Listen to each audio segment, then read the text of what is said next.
Thank you very much.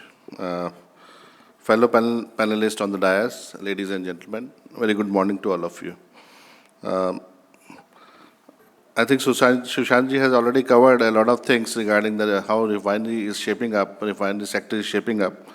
Well, I will try to continue from there onwards and touch upon some of the things, I think, which are coming up in the refineries in a big way, like there is a paradigm shift from the fossil fuel towards EVs, RE, renewable energy, biofuels, hydrogen, carbon capture and other things. As you know that there is an exponential surge in the demand for energy in the country, and parallelly there are also a lot of mandates which are coming, like you see that we have to add biofuels in the gasoline, we have to add CBG in the natural gas, we have to add hydrogen in our refinery sector. So a lot of parallel things are coming up in the coming days, and so we'll have to be cautious. We cannot be complacent that, he said that refining capacity is going to go up to 370, and I think to extent he is correct, because the initial projections were about 450, like PPAC, who are now compiling this information. I think this is going up to 310 by 2028 or 29, and I feel that 370 will be around 400 will be an optimum thing for the country, because currently also we are exporting about 30 to 40 million metric tons of product to the foreign countries. So those refining sector will be there. I will say this increase will be there, but not to the extent we were expecting. And parallelly, as I told you, there are a lot of mandates coming. Even in Europe, Euro 7 has been announced from April 12. So they are also going for Euro 7 norms.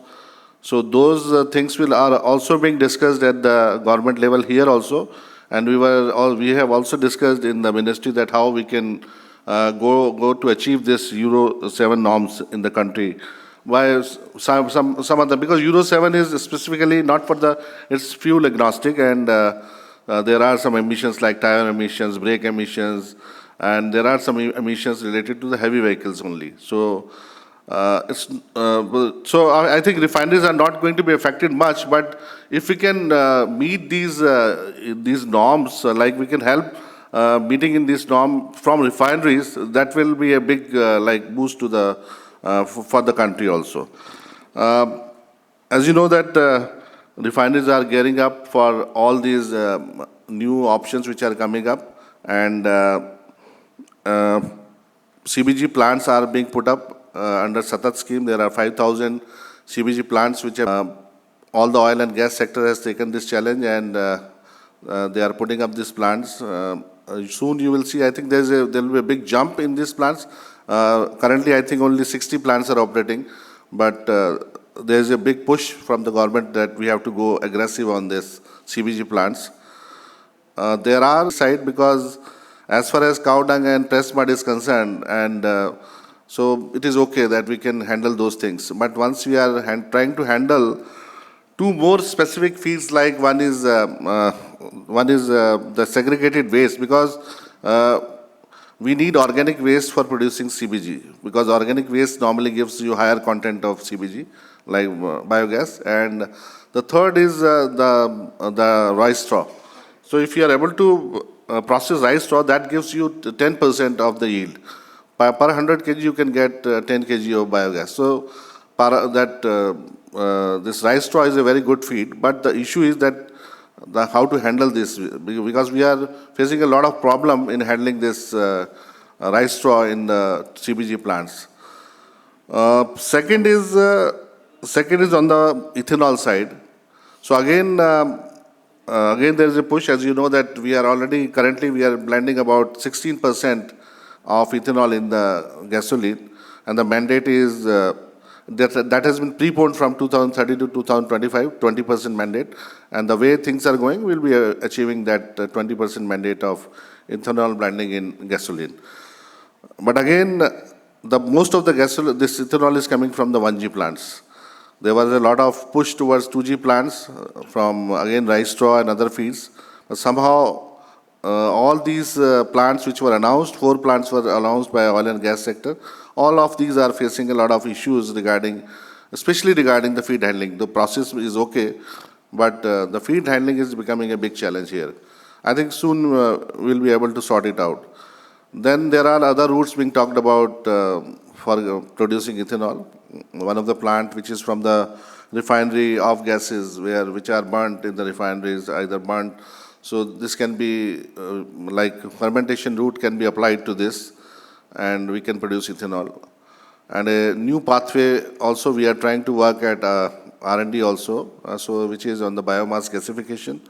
If we are able to like produce ethanol from biomass gasification, because once you are gasifying biomass, you are getting syngas.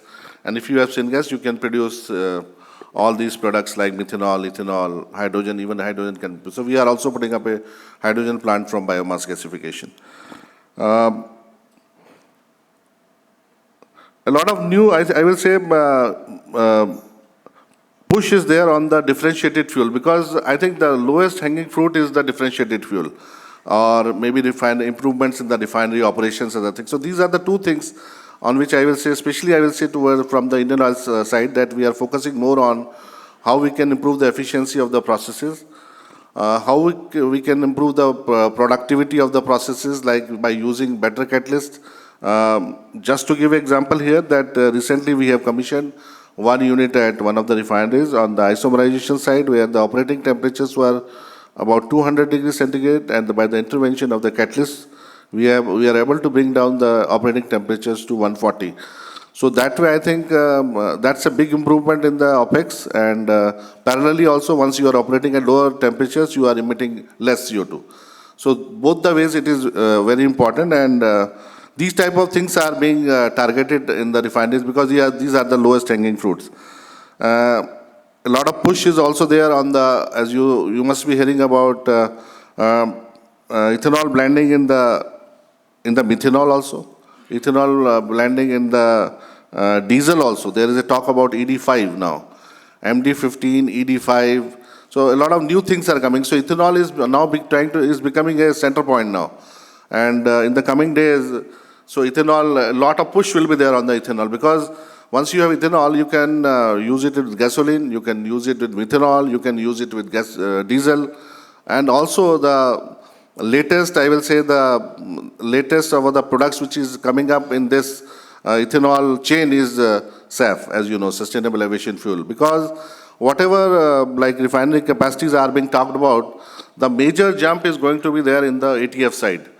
All other products are going to plateau or go down in the coming days, like diesel or gasoline. So they will be plateauing, and after that going down. But only product which will be going up and up is aviation fuel. And SAF, the mandates on the SAF which are coming up, India has already announced, Ministry of Petroleum, that indicative targets of 1% of blending in the SAF, in the aviation fuels, SAF blending in the aviation fuel by 2027, and going up to 5% by 2030. So again, this SAF can be produced. There are different routes. We are trying to have co-processing in one of the units in the refineries. So our target is to have at least 1% SAF blended fuel by early, by second quarter of the 25. So that is our target. Parallelly, we are also working that we can put dedicated plants for SAF. The other route is, again, we can use alcohol to jet again. So there are, as I told you, that alcohol is becoming the center point. So we can produce jet fuel from alcohol also. And ethanol can, this SAF can also be produced from as a e-fuel. We can use CO2 and add hydrogen and produce this SAF there also. That is also, this is also going to give carbon credits and other things. So a new thing which is coming up is also the carbon credits, and all these routes where we are using 2G ethanol or 3G ethanol, so these will get the carbon credits so that the price of the SAF can come down, because currently the price is quite high. As far as, again I will come to this SAF, because the one of the route is to produce SAF is vegetable oil, used cooking oil. But the issue again is that used cooking oil in the country, again, the problem is that heavy metal contents are there in this, so we'll have to pre-process that this used cooking oil, and the availability again is an issue here. There is because this is not an organized sector, and it will be difficult to get the continuous supply of used cooking oil in the coming days, and because a lot of companies are trying to set up the dedicated plants for SAF also. As you know that we are the net importers of the crude oil. We import about 88% of the crude, and we are the net importers of natural gas also. We import about 45% of the natural gas, and even we import coal also. Maybe this is a news for some of you, but we import coal also. And okay, can I have water? So, in the coming days, I think the more focus is going to be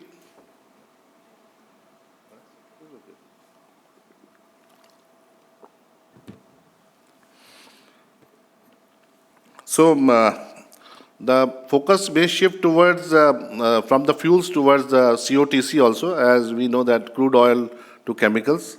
So, and the petrochemical intensity index is going to go from the current 6 to 7% to 15%. That is the government target now.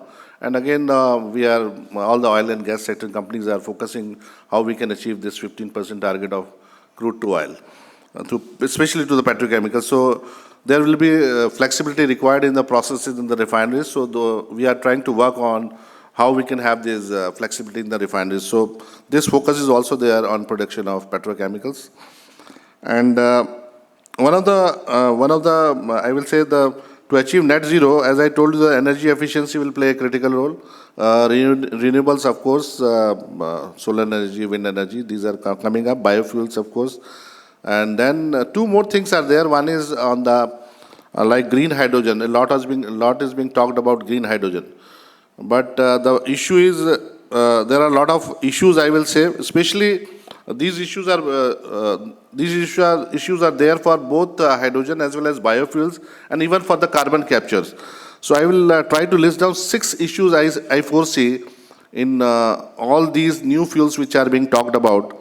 One are the major is the technological issues, because hydrogen, as I told you that in the biofuels we are facing a lot of problem in the feed handling.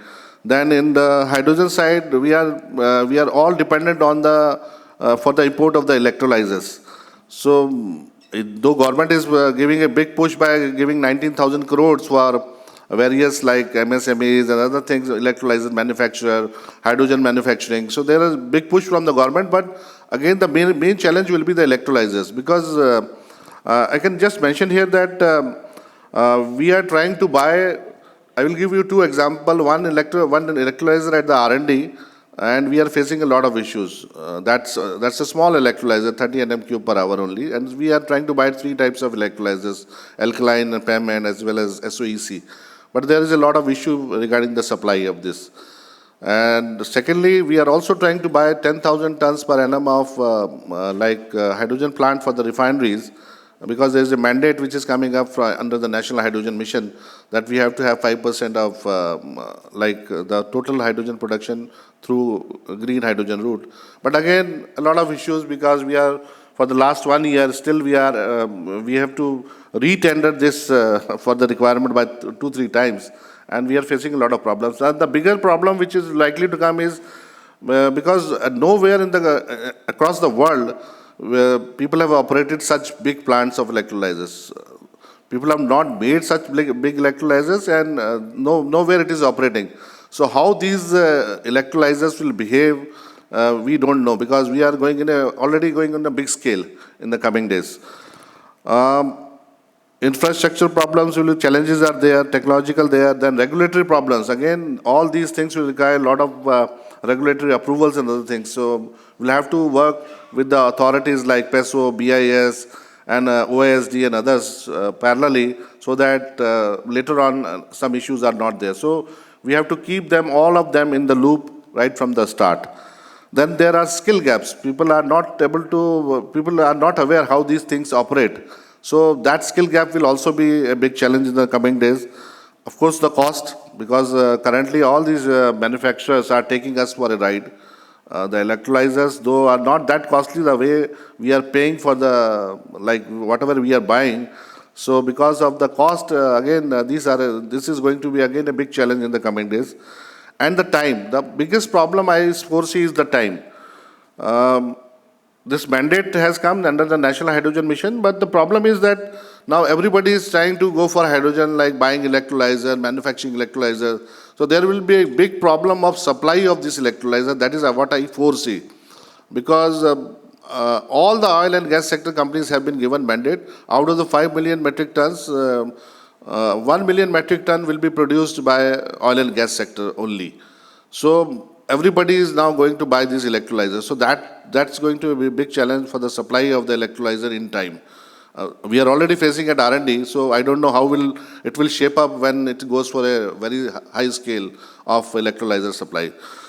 Of course, yeah, these are the things I foresee as a challenge. And lastly, I will say I think these are exciting times, but again, a lot of challenges are there. But we have to see how we can convert these to opportunities in the coming days. So that's it from my side. Thank you very much.